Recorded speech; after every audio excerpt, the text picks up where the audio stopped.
Bienvenue dans cette nouvelle aventure qui nous accompagne tout au long de 2025. Un conte qui se déroule semaine après semaine de manière aléatoire en fonction de l'illustration que je proposerai de la carte tirée dans ce second arbre du jardin de la connaissance où il s'agit d'apprendre notre tribu. Nos origines, suis-je, s'invite dans le paysage. Le soir venu, juste avant la tombée de la nuit, le ciel mauve fait place à la lumière diffuse d'une clairière de mousse au ton pastel. Des volutes d'or s'échappent des buissons soupirants et enlacent tout son corps. Les derniers points noirs encore accrochés au tissu pelage dont le châle a revêtu au terme de leurs dernières explorations clignotent et s'agitent, se transforment un à un en de gracieux volatiles. Un troupeau erratique l'entoure alors qu'elle parcourt maintenant l'azur déclinant. Sa robe bleue flotte comme un ciel d'été sans nuée. Sur sa tête, la couronne oscille légèrement entre deux oreilles de chat frémissants qui perçoivent chaque bruissement, chaque alerte, orientant délicatement leur pavillon au gré des alizés qui la traversent.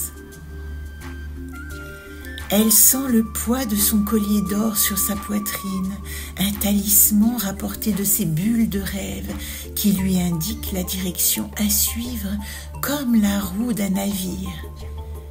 Rapidement, elle a pris de la hauteur. Elle survole maintenant les cimes qui s'éloignent, transformant le tableau en un aplat flou et informe, tacheté de silhouettes indistinctes.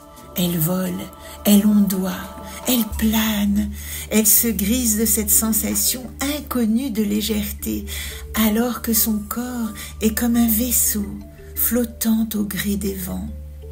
Son esprit aussi s'évade en digressions existentielles. J'ai quand même résolu quelques équations, songe-t-elle en revivant ses dernières aventures. Oh, comme je les remercie, mes jolis compagnons, qui m'ont appris à reconnaître ma tribu depuis mon cœur. Eux, ces vivants, de toutes formes et espèces, de tout langage et expression, qui ont su voir au-delà de ce que j'ignorais moi-même de ma personne. Eux, ces innocents disparates qui m'ont recueilli, nourri, gardé dans leur giron quand j'étais si perdue. Eux, princes au grand cœur, qui avec la même confiance m'ont laissé suivre ma quête, sans me retenir quand le jour du départ s'est annoncé. Grâce à ces amis qui sont devenus par leur âme généreuse ma famille, j'apprends que j'appartiens à un vaste univers, bien plus grand que le contour de ma petite personne, et dont je peux épouser les formes changeantes en me reliant au cœur de mon être. Je me découvre végétale dans le paysage, j'épouse les parts animales qui ronronnent sous mon manteau de chair. J'apprends aussi la sagesse des pierres et leur patience infinie pour traverser l'existence à leur rythme minéral. Et me voici nuée dans les courants qui me poussent vers d'autres terres. Décidément, et je m'en étonne, je me découvre quelques talents de polymorphe. Devenir autre en restant moi-même, c'est un miracle de chaque instant. Et cette conscience nouvelle me permet de me réinventer à l'envi, oui, au gré des vents et des rencontres. Je suis ce que je suis. En attendant, volons, volons.